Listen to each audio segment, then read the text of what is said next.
I see trees of green, red roses too. I see them bloom for me and you. And I think to myself, what a wonderful world. Good morning, guys. Happy Valentine's Day. How you doing? I'm wearing my new hoodie here, and today I wanted to talk to you guys, sorry, not hoodie, sweatshirt. Today I wanted to talk to you guys about responsibility. We're not really setting a good example for our children, and children are supposed to be the number one treasure and asset that we have, and they truly are. Two statistics I wanted to share with you guys today that blew my mind is because of the increasing rates of obesity, unhealthy diet, and physical inactivity, we may see the first generation that will be less healthy and have a shorter life expectancy than their parents. Another statistic that I want to talk about is today about 1 in 3 American kids and teenagers are overweight or obese. That is nearly triple the rate in 1963. So childhood obesity is now the number one health concern amongst parents, even topping drug abuse and also topping smoking. So we've got a really, really big responsibility to take to protect our kids, whether that's healthy eating, healthy active lifestyle, and just helping teach them differently so we can start turning and reversing these trends. You know, responsibility is always something that we expect from someone else. So if you think about it, we get angrier and angrier and angrier and start to complain to the airlines if a flight's delayed.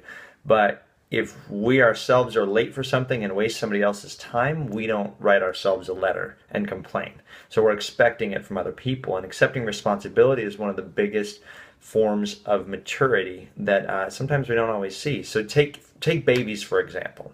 So babies, everything they say, they have one message, and that message to you is, I am totally dependent on you and I need your help, right? As they start to grow older, later with teens, it turns into, why don't you leave me alone? I don't want anything to do with you. I just want to do things for myself. And then finally, as we get older and hopefully more mature, it turns into, you can depend on me. I am reliable. Rely on me. So we know that as we get older, we're supposed to get more responsible and more mature, but how many 25 to 40 plus somethings do you know that maybe are still acting like babies and adolescents as far as their attitude towards responsibility goes? But what we have to do is look at, what does a responsible person do? So they accept consequences of our actions. You look at yourself as a source of everything that happens to you, because literally we create it all based on our decisions and our choices. Most of the time it's I'll accept responsibility when it's oftentimes already too late, and we really are a too little too late society, whether we're talking about health or whether we're talking about getting the right education or we're talking about pursuing our dreams or whatever it is. The time is really now to choose that and decide a direction and go. So think about health for a minute, since we're kind of talking about health. A great quote by Jim Rohn is, take care of your body. It's the only place you have to live. We're conditioned to focus on our jobs, and we're conditioned to focus on success and just moving forward with those things. But if you destroy your body and you finally get the success, you have no body to go and enjoy it with. So who cares how much money you have and success you have? So we gain weight, we get diagnosed with diabetes. Now you have to change, and now you have to take responsibility and find a solution, rather than changing those trends early and starting to get healthier habits in your life, both physically and mentally, and moving forward in both directions positively. You guys, providing for our families is not just a matter of dollars and cents anymore. It's a matter of health.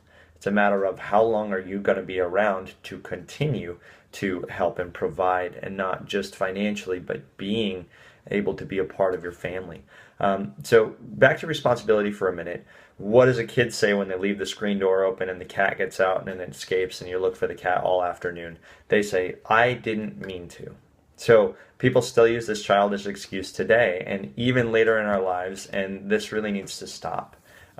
Excuses, nobody really believes excuses. So no matter what you say, and I'm guilty of this too, no matter what you or I say, nobody believes excuses. So when you make excuses for something in your life, you're acting like a child, plain and simple. So I don't want to continue doing that. Go off, say, I'm going to go put on my big boy or big girl pants, and I'm going to own up to this and take responsibility for what has happened and for what I've done. So perfect analogy is, take a captain of a boat. If you're a captain of the boat and you're at the helm of the ship, you are responsible for everything that takes place on your watch. If you crash the boat, I didn't mean to doesn't really count, does it? Doesn't really cut it. So, closing thoughts for taking this out into our lives and applying it. Picture Captain Jean-Luc Piccard, one of the greatest captains who ever lived, Patrick Stewart, and can you close your eyes and picture him in your head and picture him saying, "Well, I didn't mean to." Oh, that was a terrible impression, but you get the point. So go out there, be prepared, be responsible, be powerful, and famous words of Les Brown, you have greatness within you, and let's let it out and let it shine today. Happy Valentine's Day, everybody. Thanks for watching.